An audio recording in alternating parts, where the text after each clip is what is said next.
Hi friends, நான் மாலினி. இன்னைக்கு ரொம்பவே டேஸ்டி அண்ட் ஈஸியான ஆந்திரா ஸ்டைல் டொமேட்டோ பள்ளி பச்சடி ரெசிபி தான் பார்க்க போறேங்க. எப்பவும் குழம்பு ரசம்னு வச்சு போர் அடிக்குதுன்னா வாய்க்கோணத்தியா இந்த மாதிரி செஞ்சு பாருங்க. டேஸ்ட் அல்டிமேட்டா இருக்குங்க. நல்ல காரசாரமா ஒரு பச்சடி சாதத்தோட சப்பாத்தியோட எல்லாம் வச்சு சாப்பிட சூப்பரா இருக்குங்க. டொமேட்டோ பள்ளி பச்சடியை இப்போ எப்படி செய்யறதுன்னு பார்க்கலாங்க. ஃபர்ஸ்ட் சட்டியில 2 டேபிள் ஸ்பூன் வேர்க்கடலை சேர்த்துக்கிறேங்க. வேர்க்கடலையை நல்லா ட்ரையா ரோஸ்ட் பண்ணி எடுத்துக்கலாம். நான் வறுக்காத வேர்க்கடலைங்கிறதுனால நல்லா வறுத்துக்கிறேன். வறுத்த வேர்க்கடலையா இருந்தா நீங்க ஒரு 2ல இருந்து 3 செகண்ட் மட்டும் நல்லா வறுத்துட்டு வெளியே எடுத்துக்கோங்க. பாருங்க, வேர்க்கடலை நல்லா வறுபட்டுருச்சு. இந்த அளவுக்கு வேர்க்கடலை நல்லா வறுபட்டதுக்கு அப்புறம் அப்படியே வெளியே எடுத்துடலாம். இப்ப அதே சட்டியில 1 டீஸ்பூன் ஆயில் ஆட் பண்ணிக்கலாம். 10 பச்சை மிளகாய் சேர்த்துக்கலாங்க. காரத்துக்கு தகுந்த மாதிரி நீங்க மிளகாய் ஆட் பண்ணிக்கோங்க. மிளகாவை சேர்த்து நல்லா வதக்கி விட்டுக்கலாம். இந்த மிளகாய் காரம் கொஞ்சம் கம்மியா இருக்கும், அதனால நான் ஒரு 10 மிளகாய் பக்கமா சேர்த்திருக்கேன். நல்லா வதக்கிக்கலாங்க. பாருங்க, பச்சை மிளகாயும் இந்த மாதிரி நல்லா வதங்கினதுக்கு அப்புறம் இதையும் அப்படியே வெளியே எடுத்துடலாங்க. எல்லாத்தையும் தனித்தனியா வெளியே எடுத்து வச்சுக்கலாம். இப்ப அதே ஆயில்ல 4ல இருந்து 5 தக்காளி பழம் சேர்த்துக்கலாம். தக்காளி நல்லா சாஃப்டா வதங்குற அளவுக்கு வதக்கி விட்டுக்குவோம். ஒரு 2ல இருந்து 3 நிமிஷம் மீடியம் ஃப்ளேம்லயே வச்சு நல்லா வதக்கிக்கோங்க. தக்காளி நல்லா சாஃப்ட் ஆயிடுச்சு. பாருங்க, இந்த அளவு தக்காளி நல்லா வதக்கிட்டு இதையும் தனியா ஒரு பிளேட்டுக்கு மாத்தி வச்சிருவோம். இருக்கட்டும். இப்ப நம்ம வதக்கின எல்லா பொருளையுமே மிக்ஸி ஜாருக்கு மாத்தணுங்க.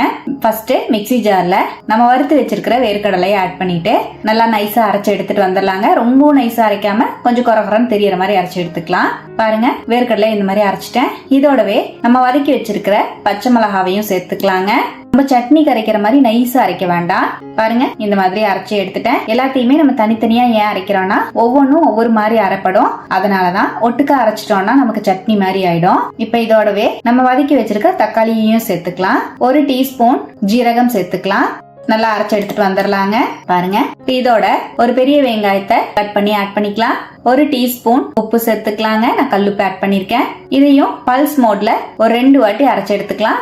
வெங்காயம் ரொம்ப அரைபற்ற கூடாது, அங்கங்க தெரியற அளவுக்கு அரைச்சுக்கலாம். பாருங்க, வெங்காயத்தையும் சேர்த்து இந்த மாதிரி அரைச்சிட்டேன். இப்ப இதுலயே சின்னதா ஒரு நெல்லிக்காய் சைஸ் அளவுக்கு ஊற வச்ச புளியை சேர்த்துக்கலாங்க. பல்ஸ் மோட்ல ஒரு 2 வாட்டி திருப்பி எடுத்துட்டு வந்துடலாம். புளி நீங்க முன்னாடியே சேர்த்துக்கோங்க. நான் கடைசியா சேர்த்திருக்கேன் மறந்தனால. இப்ப புளியையும் சேர்த்து இந்த மாதிரி அரைச்சிட்டேன். இப்ப நம்ம பச்சடிக்கு தாளிப்பு ரெடி பண்றதுக்காக அதே சட்டியில 1 டீஸ்பூன் ஆயில் ஆட் பண்ணிக்கிறேன். 1 டீஸ்பூன் கடுகு சேர்த்துக்கலாம். கடுகு நல்லா ஃப்ரை ஆனோன்னு 1/2 டீஸ்பூன் ஜீரகம் சேர்த்துக்கலாம். 2 வரமிளகாய், ஒரு கொத்து கருவேப்பிலை ஆட் பண்ணிக்கலாங்க. 5-6 பூண்டை இடிச்சிட்டு சேர்த்துக்கலாம். தோல் உரிக்காம இந்த மாதிரி தட்டிட்டு சேர்த்துக்கிறேன். ஒரு அரை வெங்காயத்தை இந்த மாதிரி கட் பண்ணி சேர்த்துக்கலாம். நல்லா வதக்கிக்கலாம். இப்ப நல்லா வதக்கிட்டேன். இதோடவே நம்ம அரைச்சிருக்கிற பச்சடியையும் ஆட் பண்ணிக்கலாம். பச்சடியை சேர்த்து 1 நிமிஷம் மட்டும் மீடியம் ஃப்ளேம்ல வச்சு நல்லா கலந்து விட்டுக்கலாங்க. பாருங்க, பச்சடியையும் சேர்த்து நல்லா கலந்துட்டேன். அவ்வளவுதான், நம்மளோட டேஸ்டி அண்ட் ஈஸியான டொமேட்டோ பள்ளி பச்சடி சூப்பரா ரெடி ஆயிடுச்சுங்க. டேஸ்ட் அல்டிமேட்டா இருக்கும். சாதத்தோட சுட சுட பச்சடி போட்டு நெய் விட்டு சாப்பிட்டீங்கன்னா சும்மா சூப்பரா இருக்குங்க.